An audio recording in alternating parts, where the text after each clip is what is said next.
પ્રાકૃત સાહજિકતા. ફોરેનની પ્રજા સાહજિક કહેવાય.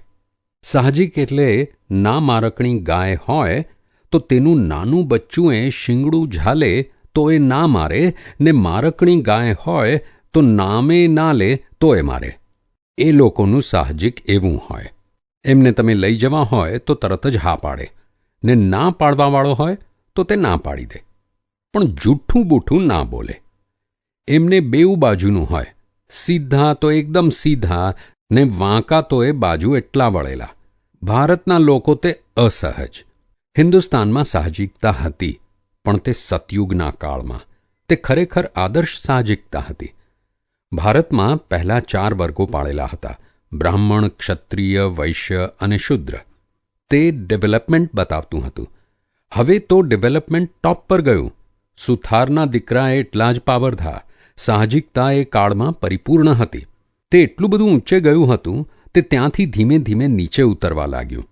નિયમ એવો જ છે. જે 4 વર્ગો હતા તેનો લોકોએ દુરુપયોગ કર્યો. તે હરિજનનો તિરસ્કાર કર્યો. તે બુદ્ધિનો એટલો બધો તીક્ષ્ણ દુરુપયોગ કર્યો કે તે અસહજ બનતા ગયા, ને ભારતનો સૂરજ આથમી ગયો. ભયંકર દુરાગ્રહી થઈ ગયા. છેલ્લામાં છેલ્લી કોટીના, રાક્ષસી કોટીના આચાર થઈ ગયેલા. અરે કોઈ 20 વર્ષની રાંડેલી મળે તો બિચારીને શાંતિ આપવાને બદલે અપશુકન થયા તેમ કહે. મુઆ, રાંડેલી એટલે તો ગંગા સ્વરૂપ કહેવાય. તેના અપશુકન કેવી રીતના હોય? ત્યાર પછી અંગ્રેજો આવ્યા.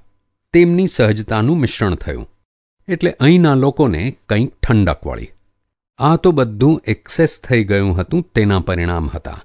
હવે ભારતનો સૂરજ ઉગે છે. અત્યારે ફોરેનમાં બધે સંધ્યાકાળના 5 વાગ્યા છે, ને અહીં ભારતમાં મળસ્કાના 5 વાગ્યા છે. તે ફૂલ લાઇટ થવાનું છે. અમે 1942થી કહીએ છીએ કે 2005ની સાલમાં હિન્દુસ્તાન વર્લ્ડનું કેન્દ્ર થઈ રહ્યું છે.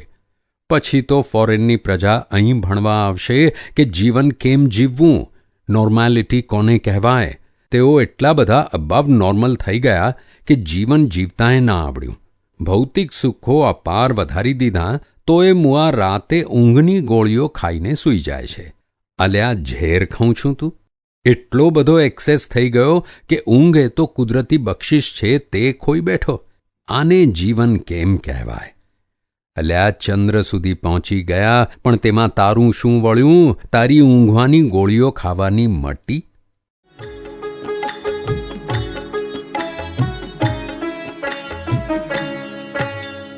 દાદા ભગવાનના અસીમ જય જયકાર હો.